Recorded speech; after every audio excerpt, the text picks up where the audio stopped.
Hello and welcome to part 5, ladies and gentlemen. Now in here we're going to look at object-oriented programming concepts. Because Java is an object-oriented programming language, it would obviously be good to learn what OOP concepts are and the language involved in there. So the reason it's called object-oriented programming is because we use objects to run things. Now objects are just items, just like in the real world where you have an object and you have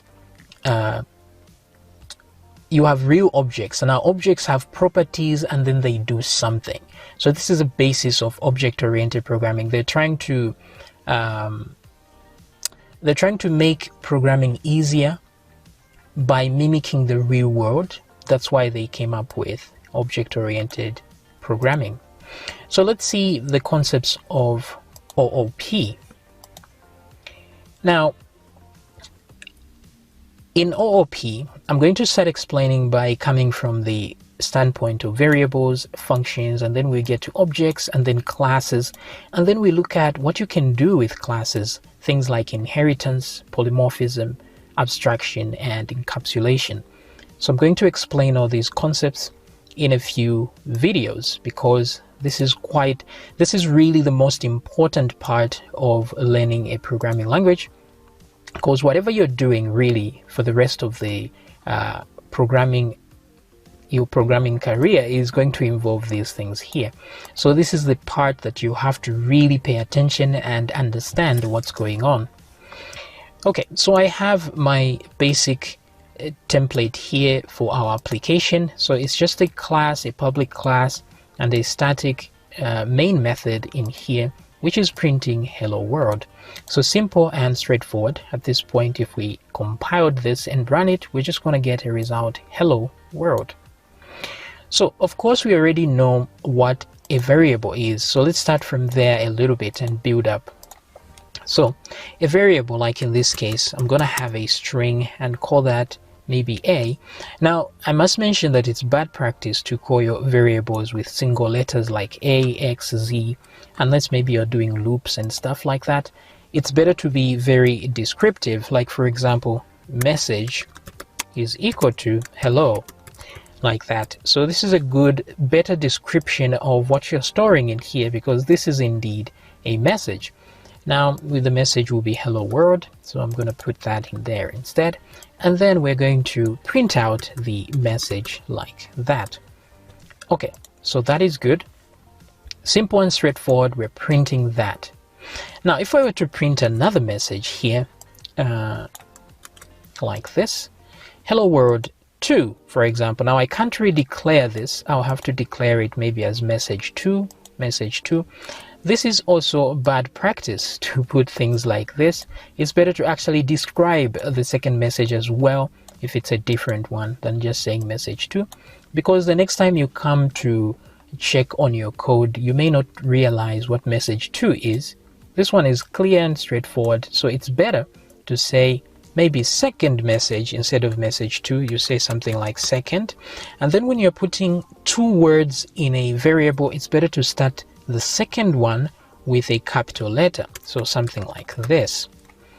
Okay, so string 1, this is the second message, hello world, maybe we'll say hello world again, like that.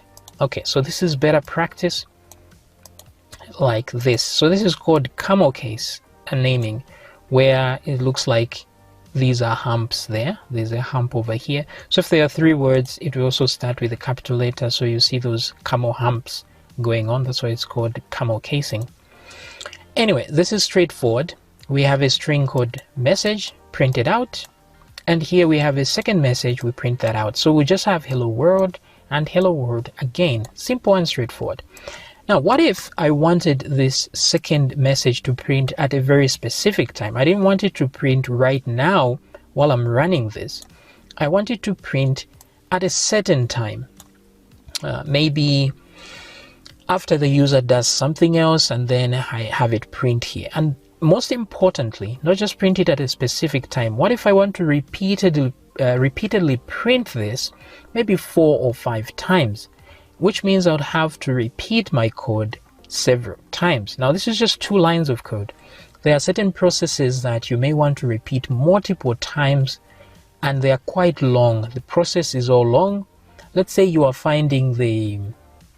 you're trying to find what would be a good, maybe you're trying to find the product of a number, or you're trying to calculate something. So you can have a long process of code, lines and lines of code, but that process is maybe repeated more than once.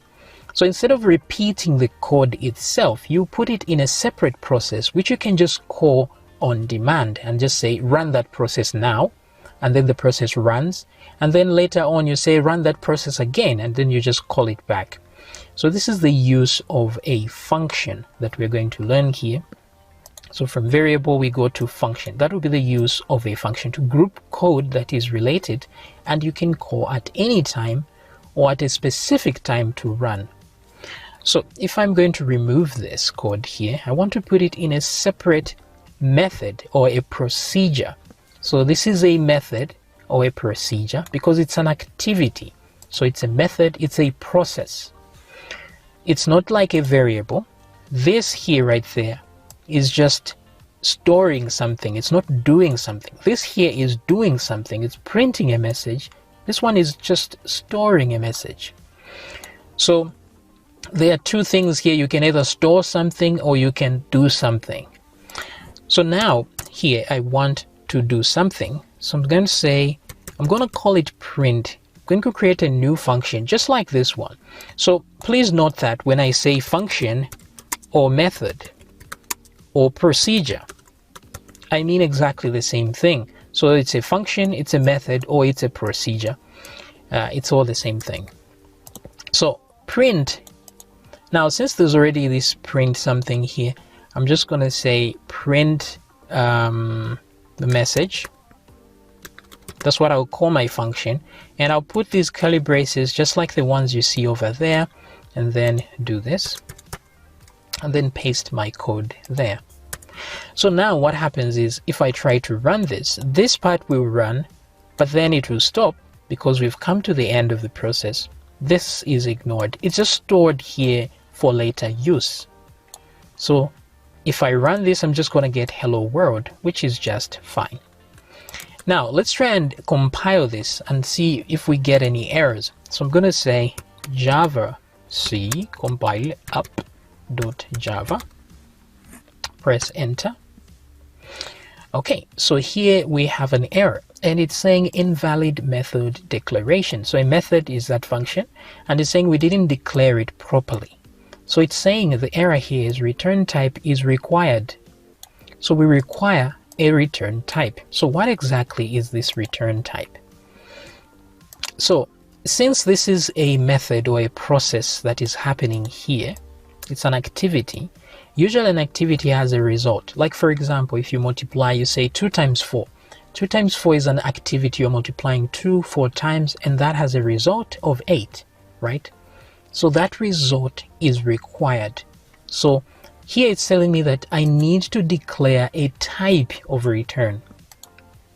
So in this case, it's telling me this process may return something, a result. And what type of result are you expecting? Now, this type is one of those variable types. For example, int or float, the ones we learned, and maybe string or something like that. So we need to tell it, what are we returning from here? Now, if you're not returning anything, like in our case here, we're just printing something, we're not returning a result, we put the word void. Now, void means nothing, really. So that's what it means. It means nothing. That's why you see it here. It means this procedure returns nothing. That's why we put void. Now, if we didn't want to put void and we were returning a number, maybe this procedure was multiplying 2 numbers, maybe 2 times 4. And then we want to get that result from this operation, we would use the keyword return, like that, return. And then we return the answer. Maybe the answer is 4, we return 4. And since 4, we consider it an integer in here, we're going to put int there instead, like so. If we're returning some text, maybe this hello world, we're returning it, we're going to put string over here, like so.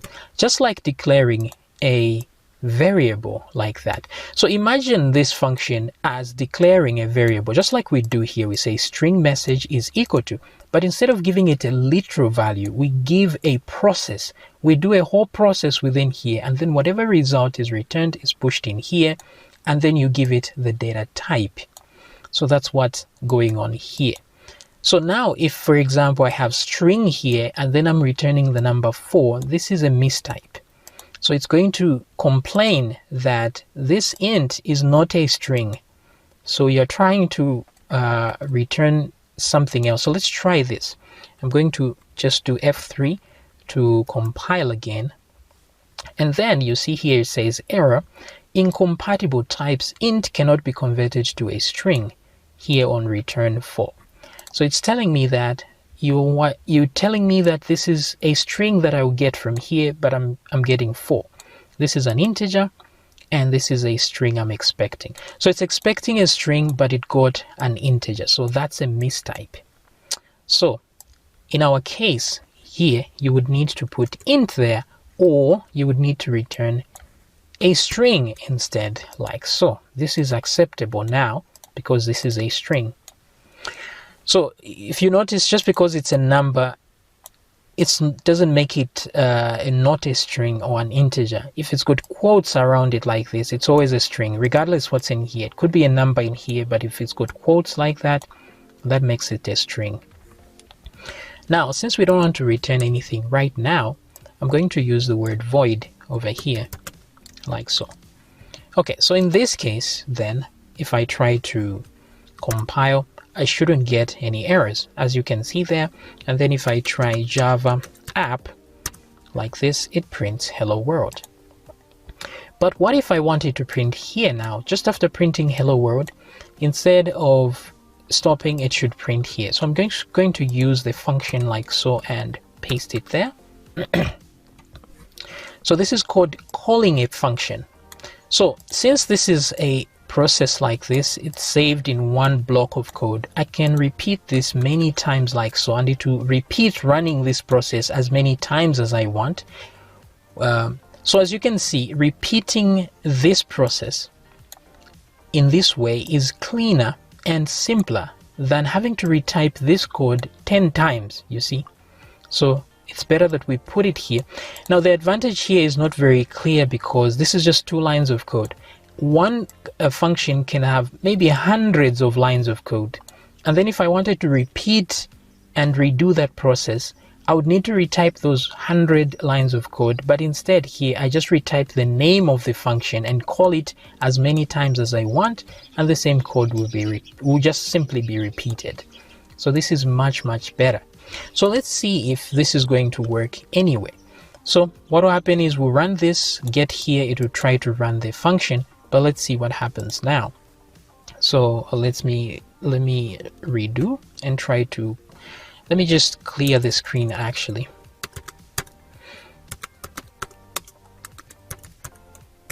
So there we go, compile. Let's see some errors. So there's an error there. It says non-static method print message cannot be referenced from a static context. So what this is saying is that my print message method is non-static. It's not a static method. That's what it's saying here. And it's saying it cannot be referenced from a static context. So what this is meaning is that, you see this one here is named as static, and this is required, so we can't remove that.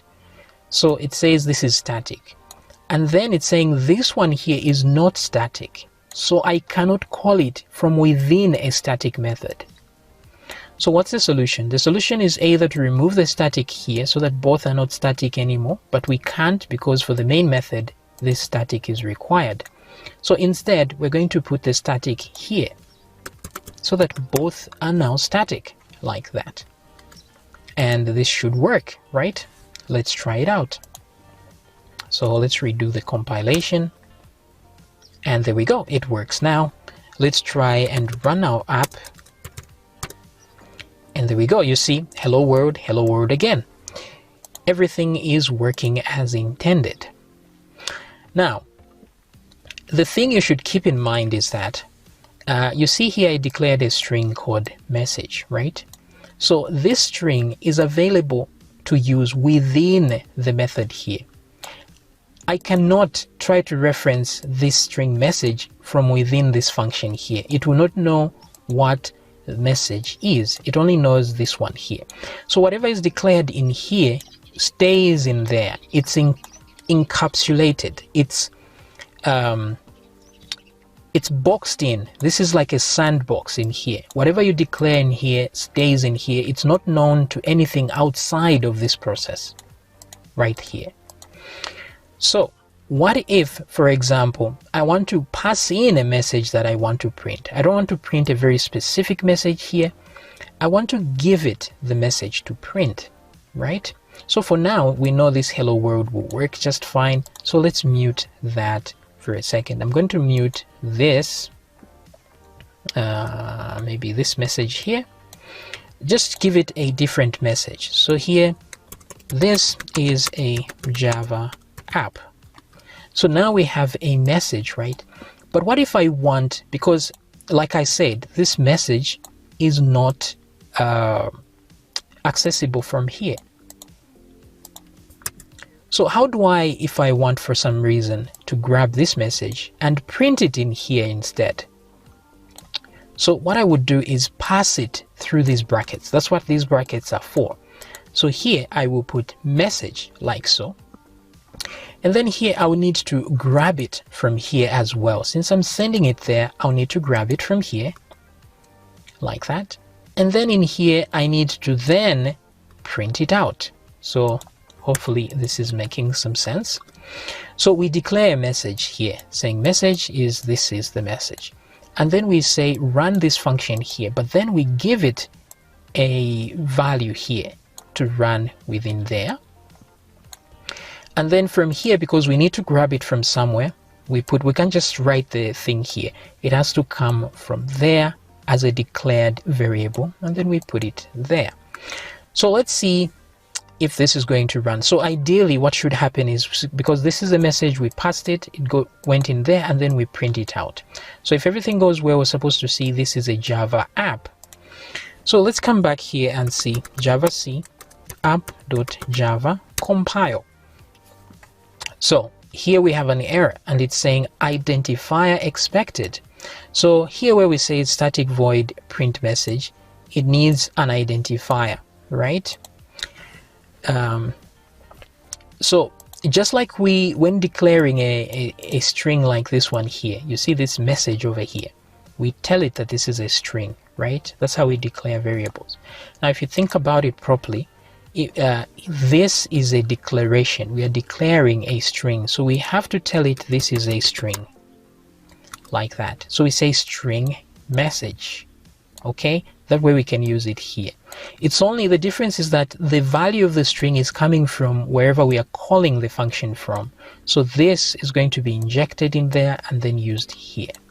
So with that, things are supposed to work. So let's see again.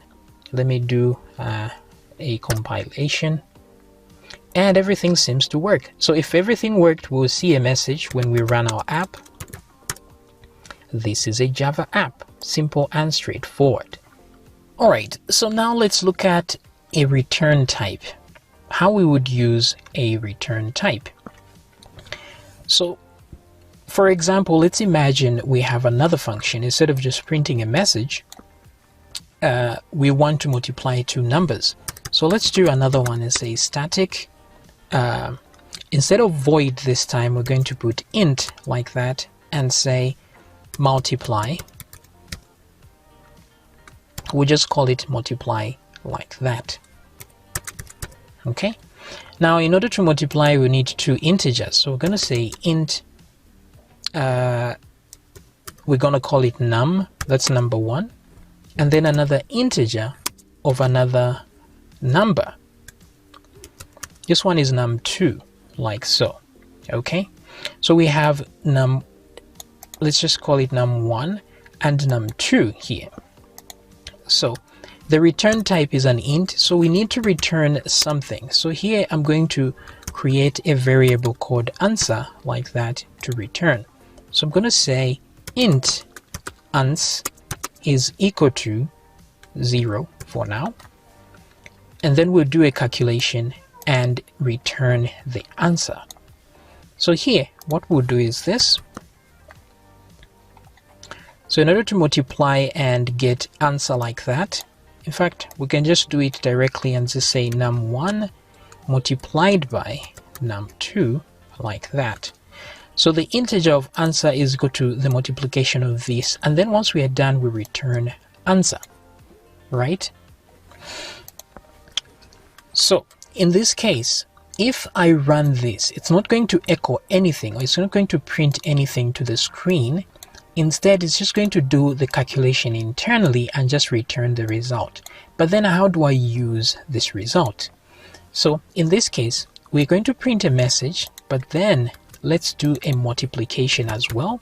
We'll say multiply like that, and then we're supposed to supply two numbers. Because there's a number here, we put a comma and a second number. So these two numbers are required when calling the function. Just like in this case, we had print message, right? Print message there, and then we had to supply the message because it's expected there. If we don't supply a message there, it's going to have an error because this is going to be an empty. So when we say multiply, we put two numbers. So here I'm just going to say 4, 8. So I've supplied these two numbers that I expected here as integers, and then it returns a result. Now once it returns a result, if I just do this, I'll never catch that result because it will return it, but I'm not putting it anywhere. So what I could do is do something like int, let me give answer here as well, is equal to, now I don't have to name it the same here, I can just say num here, it doesn't matter, this is just an integer. So I'm saying integer number is equal to multiply this and that.